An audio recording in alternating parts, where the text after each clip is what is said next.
So I want to go back to this new economic era, the AI economy. What makes this different than the Industrial Revolution or the post-industrial era? This brutally honest take on the AI economy will change how you see your own job. Check this video out. I think it's actually interesting, first of all, what's similar to these eras, which is Sure.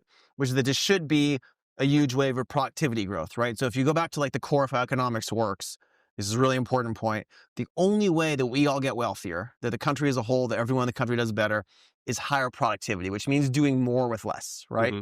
So a lot of people, they get confused about this. They think jobs is what matters.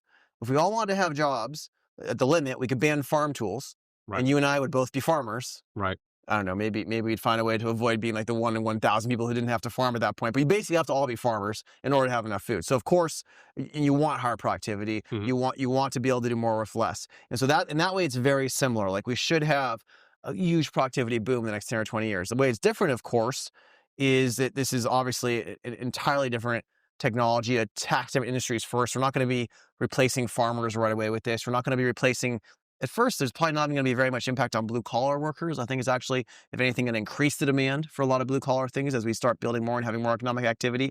Yeah. You probably will replace a lot of services workers. You probably will make a lot of kind of bureaucracy and committees and paperwork and lawyers like a lot more efficient. And so you're going to need fewer of them overall.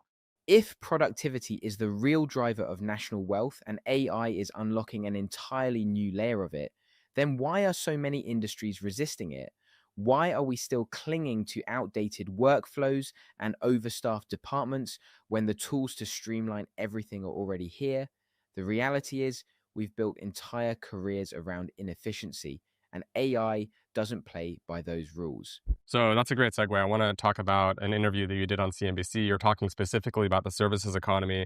My audience is in the services economy, right? They sell homes, they manage clients, they make deals, they are relied upon for trust and communication. How quickly do you think AI is going to reshape the services labor market? Well, so when you do something in services, you're doing a lot of things, right? I think all of us who like start to study real estate realize if you're a real estate agent, there's actually maybe like hundreds of little types of things you have to do that are one Absolutely. off, that add up, that interact with systems and paperwork and all sorts of esoteric knowledge. And so, what AI should do if it's done correctly, and you should look at the Palantir approach to how you think about these things. We have what's called an ontology or a schema of the workflows, right? So, at first, you have all the data in a space, you organize all the data, but then you organize all of the workflows on top of that data, like which is like what is every little thing someone does. And if I mean, for property management is another example, there's literally thousands of workflows in property management. It's very complicated. So in order to build these things, AI is very good at some things, but it has very bad common sense. So in order to build these things, you map out all of the workflows and you say, what is it that the real estate agent as a person is still going to be better at and needed for, which is probably a lot of things.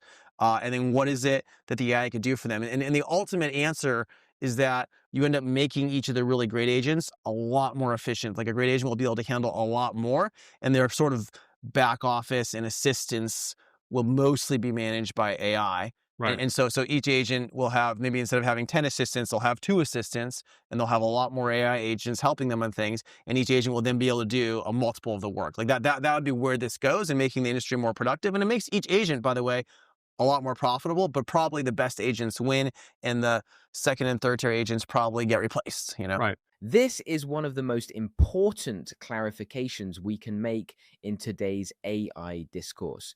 Not all growth is exponential, and not all progress is limitless.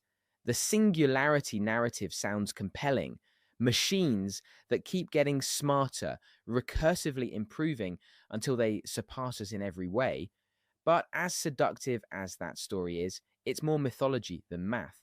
In reality, most innovation follows an S curve.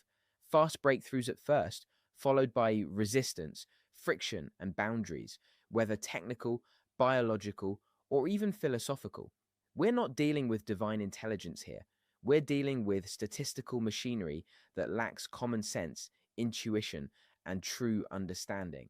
And that's why visionaries grounded in reality, like those behind Palantir, don't waste time worshipping the exponential. They build systems designed for complexity, for edge cases, for human environments, Because real progress isn't about chasing messiahs, it's about mastering the curve. You know, a lot of people think of AI as this runaway train. In a recent interview, you talked about how we don't live in exponentials and it looks more like an S curve. Can you talk about what you meant there? One model, which is the singularity model, is that we live in an exponential world where things just keep getting better and better and better and self-improve, and we hit this point. This is almost like a religious view in the tech world where it's the coming of the Messiah. You hit an exponential and everything changes a million X because it just starts improving on itself. And that is one view, is the Messiah is coming and the Messiah is AI. And this is like a maybe like a very kind of silly but important conversation to debate. That's not my view of what's happening here. My view, when I say an S curve, certain things improve very quickly and then they hit some limits and they taper off.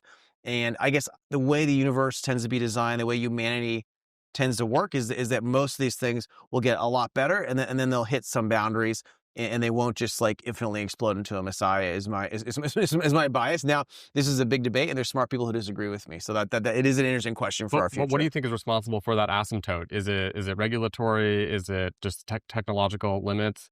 I don't think these things can like infinitely improve themselves. I think there's natural limits to how much power is required, like how much intelligence comes from certain processes.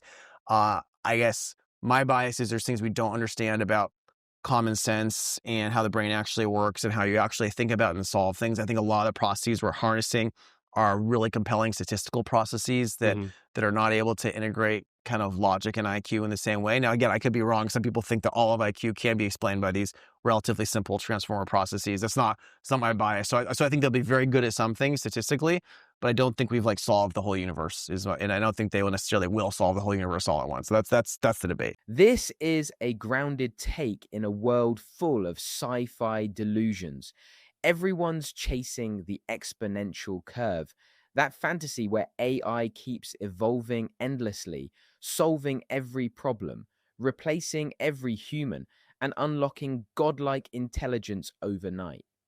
But here's the truth: most real transformative technologies don't work like that. They follow an S curve, a sharp burst of progress, followed by resistance, by complexity, and eventually by diminishing returns. And that doesn't mean we stop, it means we adapt. It means the future belongs to those who understand the curve, not those who blindly chase the myth.